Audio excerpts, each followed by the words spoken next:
Oh, hey guys, how's it all going? We wanted to jump on today and talk to you a little bit about sleep. So I just want to make sure. I'll just jump here. We just wanted to jump on today and talk to you a little bit about sleep.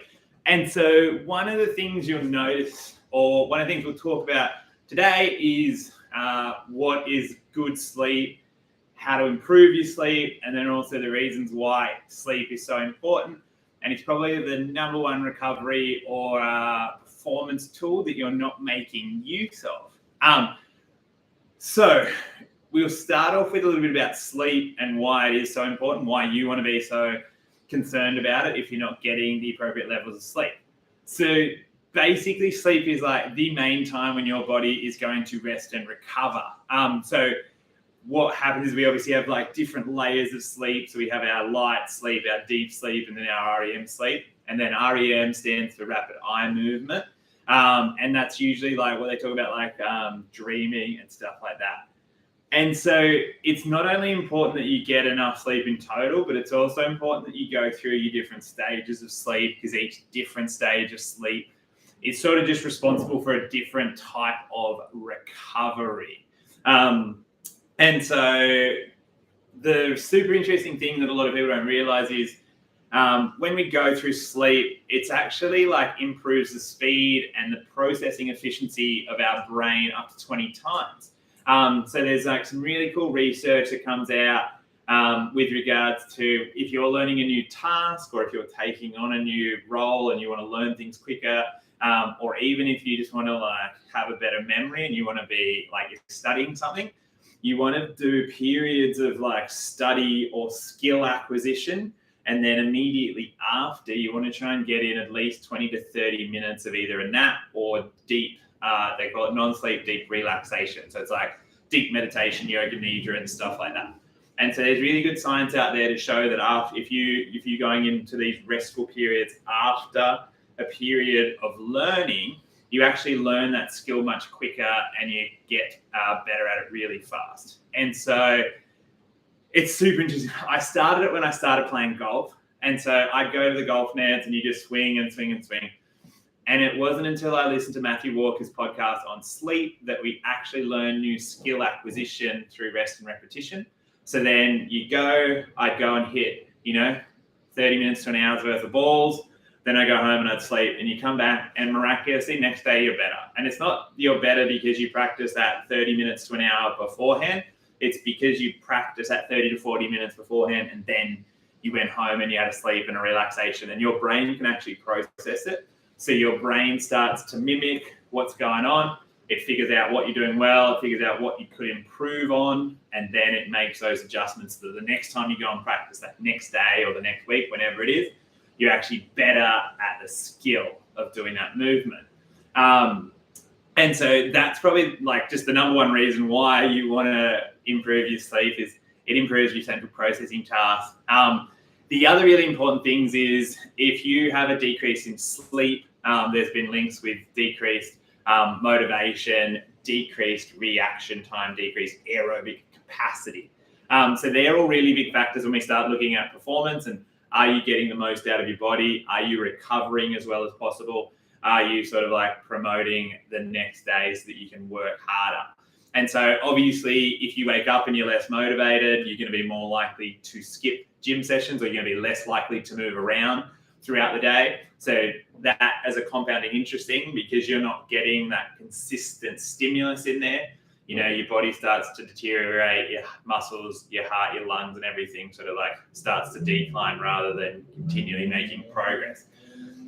Interestingly as well, your reaction time goes down. So you're talking about like things like little accidents. If you trip, you're more likely to sort of like fall rather than catch yourself. Also, there's also been pretty highly advertised in Australia is like just driving while tired and stuff. It decreases your reaction time, so you're much more likely to have accidents.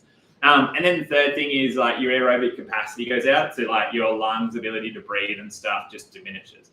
So you feel a bit more sluggish, you feel a little bit tired, you're not going to push, and then you're not going to push into like those higher rate of perceived exertions which means you're going to be leaving a lot of performance on the board. So obviously we want to get the sleep in so that we can make sure all our motivation, our reaction time, and then our aerobic capacity or our heart and lungs are working as good as possible.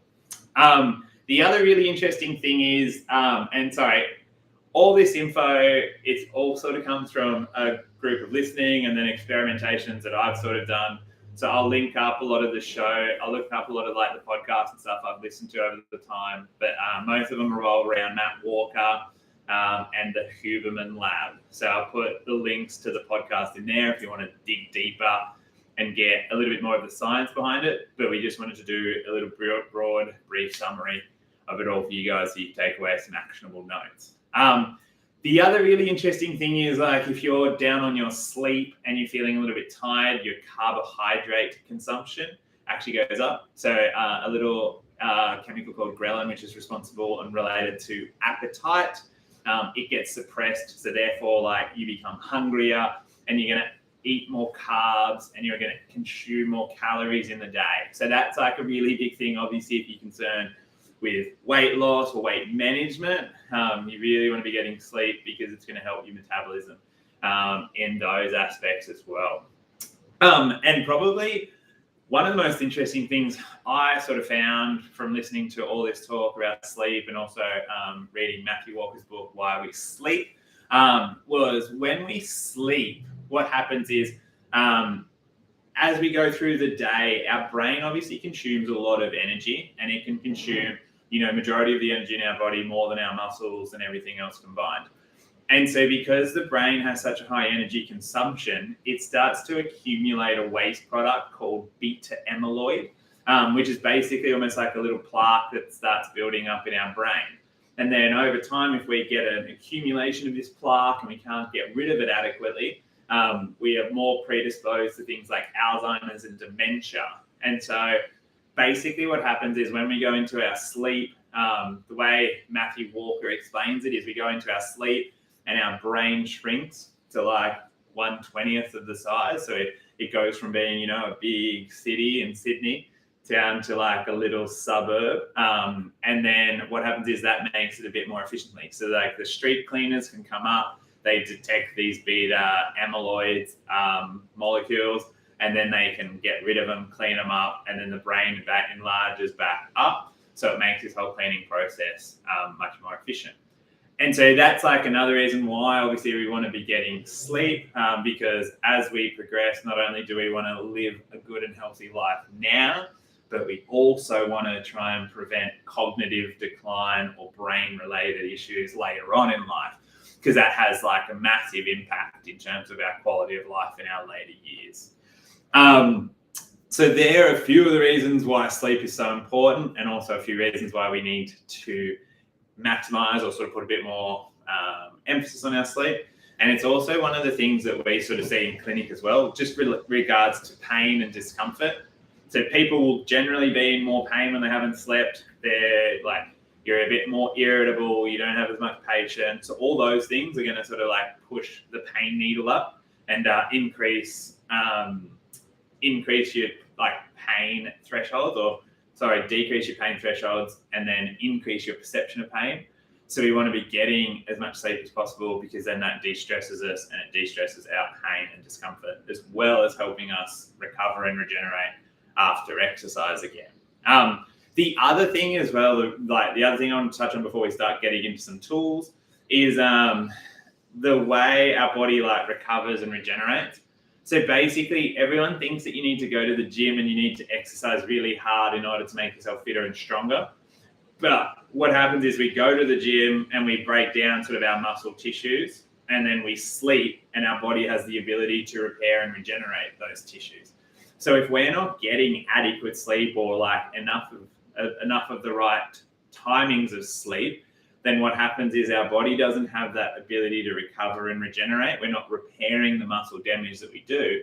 And then that leads us closer to injury, rather than we create the stimulus, we stress our body, we recover and we regenerate, and then we go again and we can get stronger.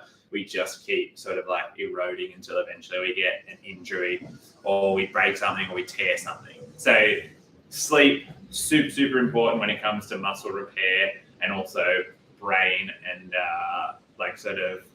clearing of the brain and any waste products, lymphatics and toxic products that we have circulating through our body from the stress that we put it under on a day-to-day function. So getting through to the crux of it, how can we improve our sleep? So obviously, why sleep's important now. So we want to get through to how we can improve it.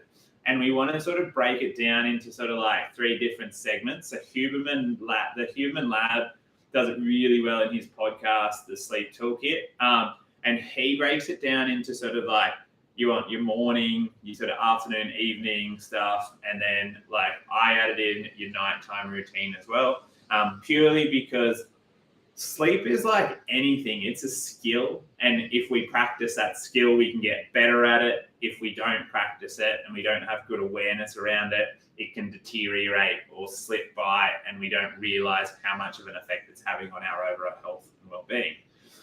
So a couple of things that he talks about in his morning routines or ways to get the day started and regulating hormones is getting out and viewing direct sunlight in the first 30 to 60 minutes of being awake.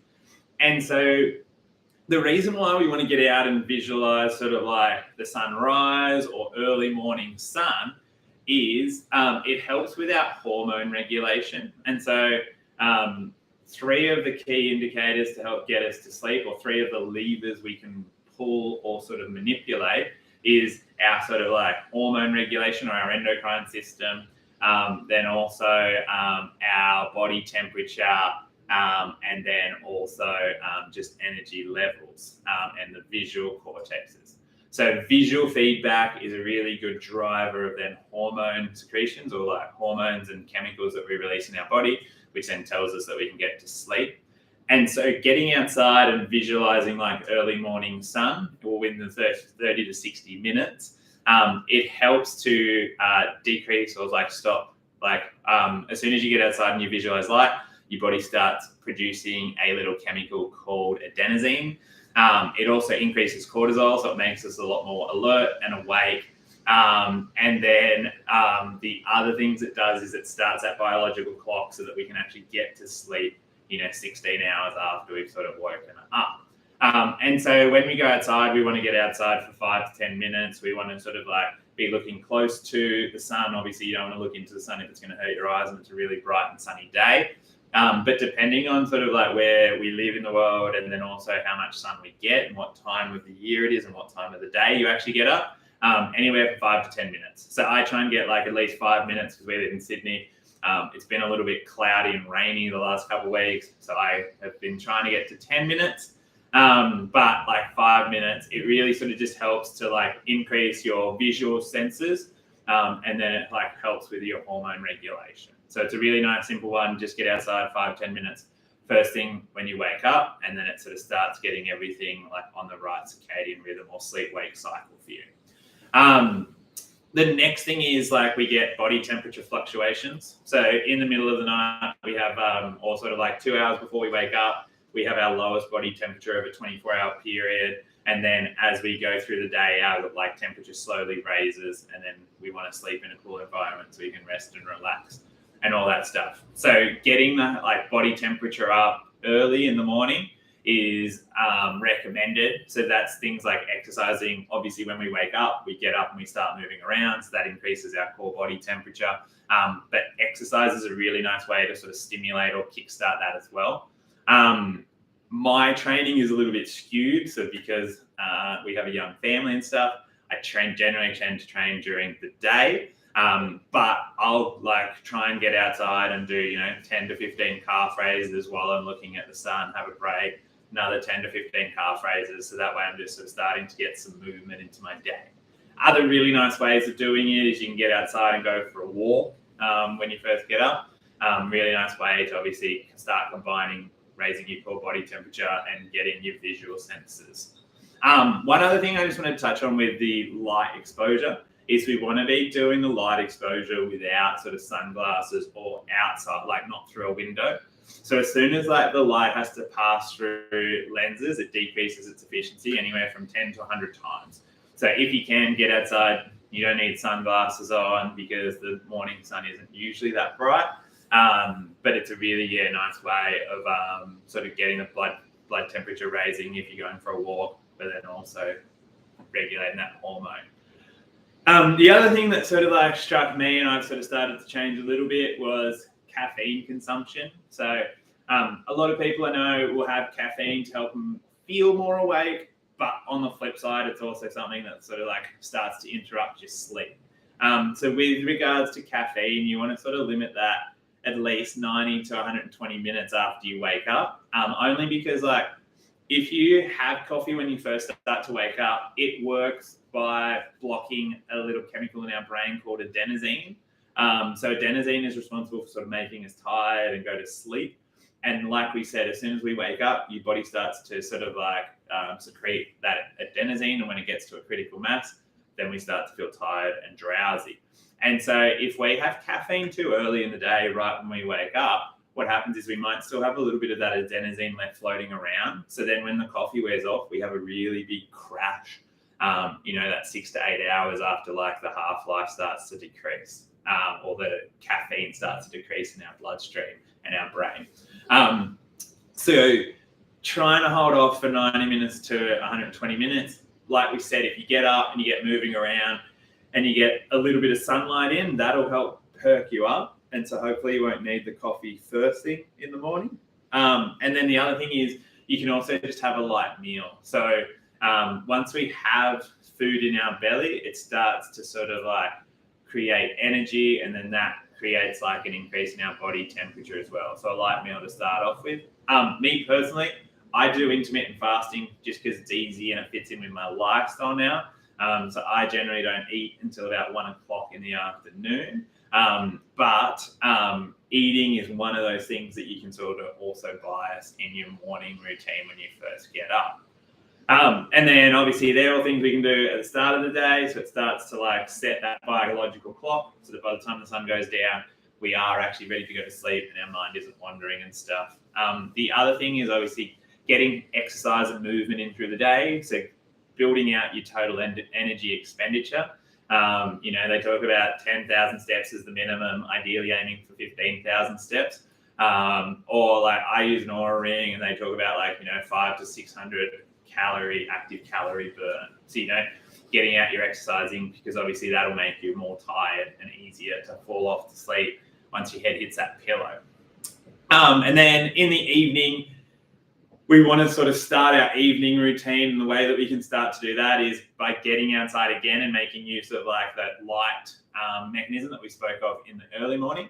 And this time we're going to view the sunset. So the sunset is obviously a nice way of our body's way of telling us, hey, we're about to go to sleep. Everything starts to get darker. So therefore our brain starts to go, sweet, I'm going to start winding down and switching off.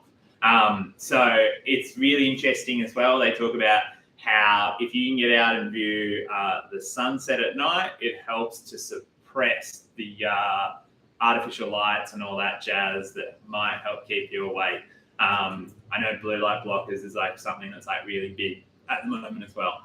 So it can help to negate a bit of the effects of like screen time or really high LED downlights affecting your sleep and affecting your ability to drift off to sleep. Another thing is obviously we touched on caffeine early on. It's good for perking you up and making you more awake, but it does have a reasonably long half-life. So anywhere from 6 to 8 hours is the half-life of caffeine. So say, you ingest coffee at 12 o'clock, you still have like up to 50% of that caffeine circulating in your blood, in your system at 8 p.m. So like obviously if you're going to sleep and you're having coffees after say 2 p.m., at 10 o'clock, you're still going to have a fair amount of caffeine in your system. And it can be a little bit hard to switch off. In saying that, I'm like a 1 to 2 person coffee person a day. It can affect me if I have too much coffee. It doesn't generally affect me getting to sleep. But when I monitor my sleep, I definitely notice like when I used to have caffeine later in the day, it would cause me a few issues with trying to drift off to sleep. So limiting caffeine till after 2 p.m. or you don't have caffeine or coffee after 2 p.m. Is one of the ways to make sure you drift off to bed. The other thing is, like we sort of said, like you sort of hit your peak body temperature, and then as you start winding down to sleep, your body temperature starts coming down. So you want to try and avoid exercise in the 2 hours leading up to bed, only because that's going to like raise your body temperature, and then that's going to keep it elevated, which then means it's going to be harder for you to drift off to sleep.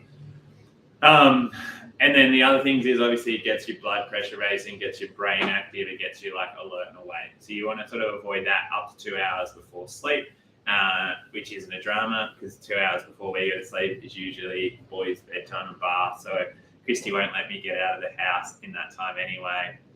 And then the other thing, like, then also if we look at food again, we want to limit heavy meals.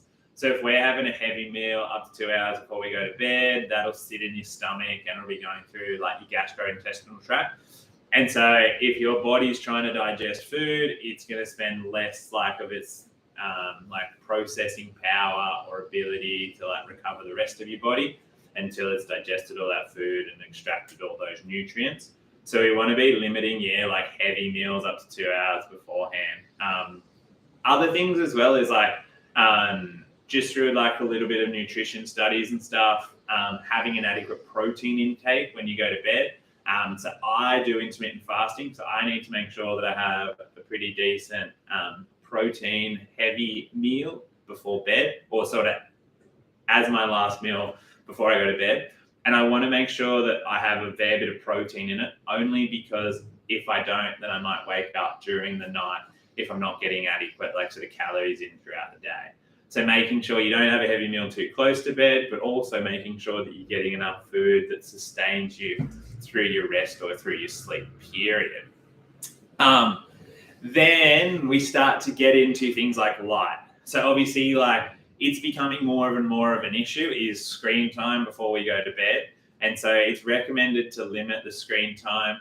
You can turn I have an iPhone, so you can turn the iPhone brightness right down, which is the same for, I think, for pretty much every phone now. And then they all have varying degrees of night modes. So it's increasing the red light and decreasing the blue light, because that can be shown to sort of like increase our attention and our brain activity. And then the other thing is our brains and our eyes and how they work is we tend to sort of like take notice of things. The bottom of our retinas or the bottom of our eyes are really sensitive to lights above. So if you struggle to drift off up to sleep at night, limit overhead lighting and try and get light from below, because our brains are less sensitive to it and they don't pick up on it as well. One of the other things that, like, when they're talking about sunrise and sunset is like, makes sense, but it never really occurred to me, is sunrise, we go from dark to light, so we get a lot more like blues and yellows. And then as we sort of go into our sunset, it goes reds and black. So like, that sort of sits in with our sleep-wake cycle. And that's also the reason why, blue lights can be a little bit disruptive to our sleep. So, but like we said, if you're getting out and you're viewing the sunset, that can help negate a little bit of that for you, and it can actually dull your sensitivity to blue light throughout the night. And then the last thing is I have a pre-sleep routine. So like I said before, like sleep is like a skill. So like any skill, if you practice it and you bring more awareness to it, you can improve it. And so the other things I do is I have like a sleep routine, which I've touched on in a previous YouTube video. You can go and check it out. I'll link to it, but in a very like simplistic and overview type of way. I'll chuck on blue light blockers. I try and limit TV or screen time in the last 2 hours before I go to bed. I try to get to bed at anywhere 10 to 10:30. I try and keep it pretty consistent. So increase like keeping your sleep and wake times pretty similar every day. So 9 o'clock, 9:30, I'm generally getting up, going and washing the dishes, so it gets me away from the screens. Then I'll do a meditation. I've recently been getting into a Shakti mat, which is just like an acupressure mat, and it helps to sort of like down regulate or de-stress me. And I'll do a meditation. And so then by the time I get to, 10:30, I've already sort of wound down. I haven't really gotten too excited. My body's getting ready for sleep, and it's easier to drift off into sleep. A couple of other little things is I know some people like a few clients that we talk of struggle to stay asleep. So obviously that's a good way to get to sleep, but staying asleep is obviously making sure you have good calorie intake. The other thing I like to do before I go to sleep as well is just journal. So I just jot down how my day was, what I need to get done the following day, so then that way I can get it out of my mind and it stops me from sort of like overthinking things. So it helps to sort of like just put the mind at ease and not stress about that. So they're my tips on sleep, why it's so important, what you need to be doing in the morning, what you need to be doing in the afternoon, evening, and then also how to establish a pre-sleep routine. I'll chuck the notes to all those podcasts or like the links to the podcast in the comments below. But please, with any of the comments, if you'd like more information on any of this, please like just comment in the comment section below, and I'll get around to reading them. But otherwise, have a lovely day, and I wish you some very good sleep tonight. Cheers, guys.